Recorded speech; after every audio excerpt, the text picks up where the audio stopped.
Hey all, and welcome back to this trending news channel. Grab a seat, get comfortable, because this story is one of those moments where media, power, and public accountability all collide in a way that's honestly hard to ignore. So let's walk through it together and talk about what's really going on beneath the surface.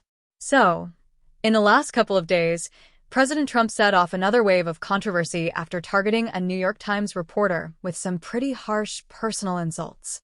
According to the report, he called her ugly, both inside and out, after she wrote about concerns regarding his age and how he seemed during a recent event. And if that sounds familiar, it's because just a couple of weeks earlier, while on Air Force One, he told another female reporter, "Quiet, quiet, piggy," when she pressed him with questions he didn't want to answer.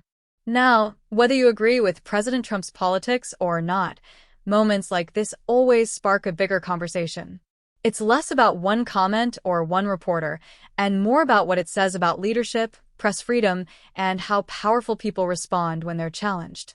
So let me ask you, do personal attacks from political leaders make you feel more connected to them, or do they make you wonder what's being avoided behind the insult? It's an interesting thing to think about. The New York Times fired back pretty quickly. They stood by their reporting, saying it was based on first-hand details and that name-calling doesn't change the facts. And honestly, that response raises a fascinating question.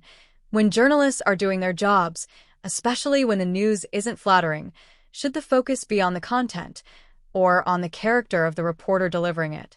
Because right now, it feels like the conversation is shifting away from the reporting itself and straight into something more personal. Press freedom groups have also been weighing in, especially those who focus on protecting women in journalism. They're saying that these kinds of insults don't just sting, they can be dangerous. They can discourage other reporters, especially younger women, from asking tough questions. And it makes you think, if journalists become afraid to speak up, what important stories might never be told?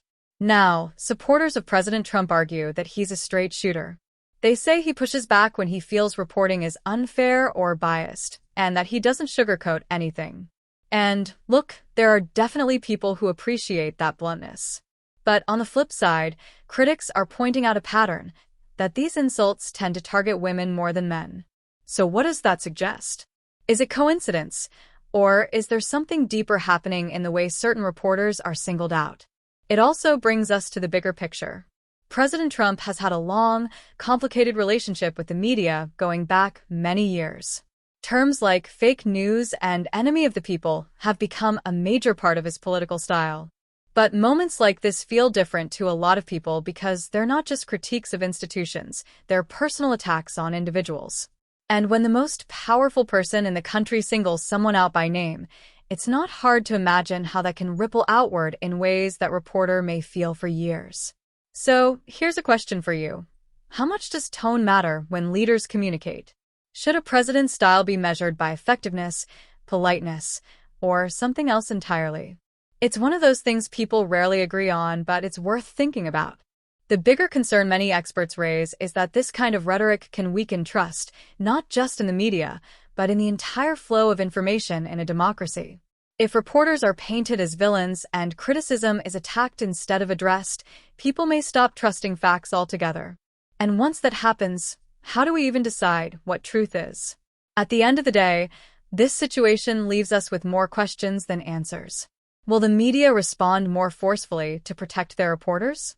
Will other journalists push back harder the next time President Trump lashes out? Or will this just become another moment in a long list of confrontations between him and the press? Whatever happens, it's clear the relationship between power and accountability is being tested again, and the way all sides respond could shape the tone of political coverage for a long time. Thanks so much for spending time with me today. If you found this breakdown interesting, or if you have your own thoughts about how leaders should treat the press, I'd love to hear from you in the comments. And if you enjoy these deep dives, don't forget to like, share, and subscribe. It helps the channel a ton, and it means you won't miss the next story we unpack together. Take care, and I'll see you in the next one.